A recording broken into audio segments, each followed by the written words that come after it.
Well, hello folks, and welcome to a quick unboxing session of this new Razer Basilisk V3 Pro, which I purchased the other day. I was having a hard time looking for a place to unbox this given the environment, but here we are. So fresh. I took out the labels because I got this from, I believe I got this from Best Buy really quickly though. So here we go. Take that out, and oh, there's another one. Let's take that one too. All right, two things, and nothing under the box. I'll put that aside. And here we go. Here is the mouse itself, and there's nothing else in the box. Let's take this out too. And in there we see that we have, what do we got? Another box in there. Let's take that out. Those are the manuals. But in here, don't forget there's one more small piece in there. And that is, let me see, there's some small boxes in there too. Make sure there's nothing in there. Open up everything before you get rid of the box. So nothing in that box. Nothing in that small one there, I think. So those small things are empty, so nothing in there. But we have this. So this is where you actually charge, through this, you actually charge your mouse.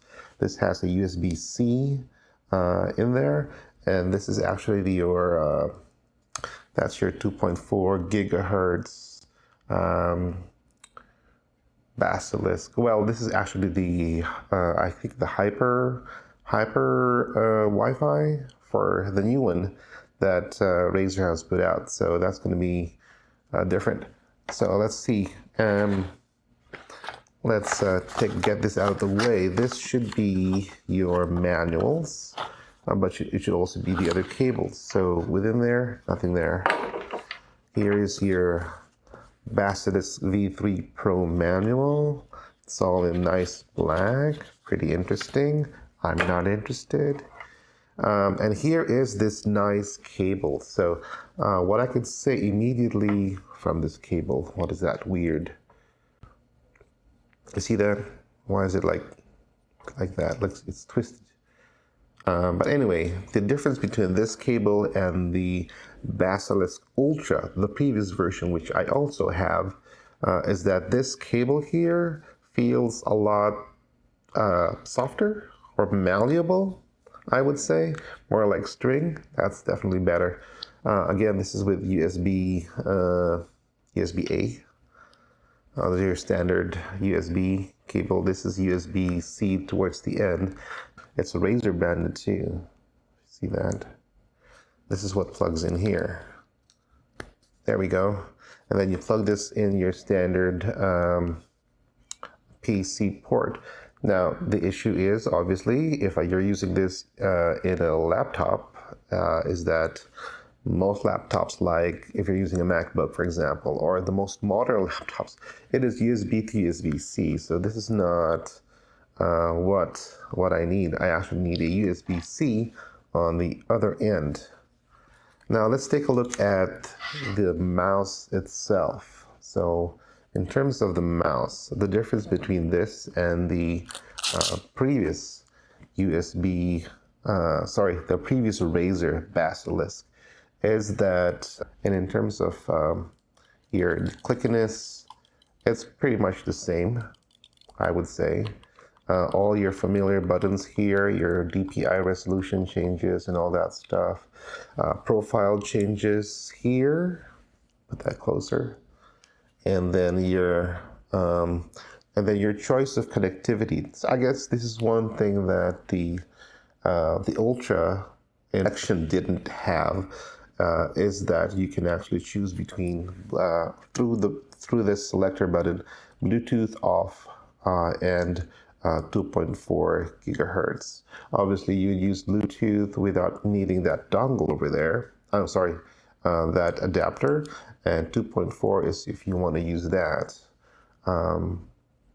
But of course, Razer promises that whatever connection you're using, in terms of your wireless connectivity, that it promises 0.1 ms lag or something like that.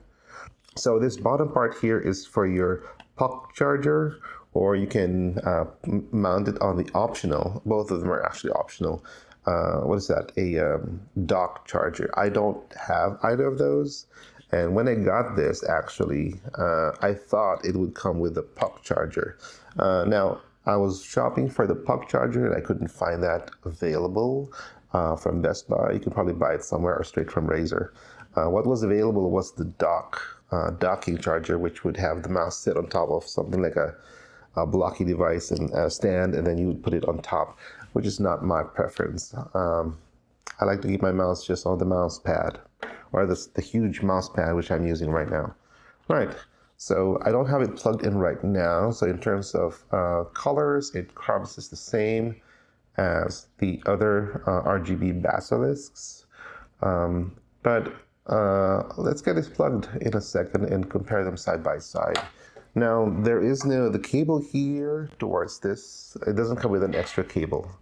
This comes with your standard USB cable, which is also a little different because the Ultra had like a special shape towards the end of the USB-C cable. So this one looks like a standard USB-C cable, and you can just plug it here towards the end. There is no up or down. You can flip it around and it's okay. So this is a standard USB-C cable, which is great. In my opinion, that means if you need to replace it or don't have lost this or something, then you can just use any regular USB cable that is available to you. There we go. I turned it on and I put on 2.4 gigahertz and it lights up. Did you see that light up? Right. So RGB lights up over there. That's nice.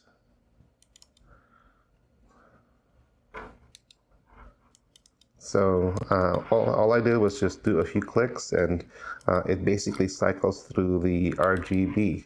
That's nice. So standalone, doesn't need the software. One more thing is that the Razer Synapse isn't available for the Mac, but it will work for your or it's not available for Linux either. But for Windows, you will have the special software where you can do some specific configurations. Here at the bottom, that is where the supposed charging is. You have the charging puck. It would replace this piece here, and then would have connectors. Those connectors would then press onto these, and those would be what would be charging your mouse, essentially. So earlier I couldn't find a place to put this thing. It's actually over here. So there we go. So great. So I had to just twist it open and put it in there. So keep that there so it won't get lost in place. And then you put this piece back, and then there are grooves to match. So let the grooves match, and then twist. I guess that's the thing that's going to be a little difficult, is that when you try to put it back together, the latching mechanism. I wish there was a way, or do something here so that you can have more grip instead of just these small, slight of not indentations, but raised things over there. Tables. Yeah. Okay. Cool. And this one you can just hide it. Cool. I'm gonna do that. Great. I hope this was helpful, and I'll see you in the next review.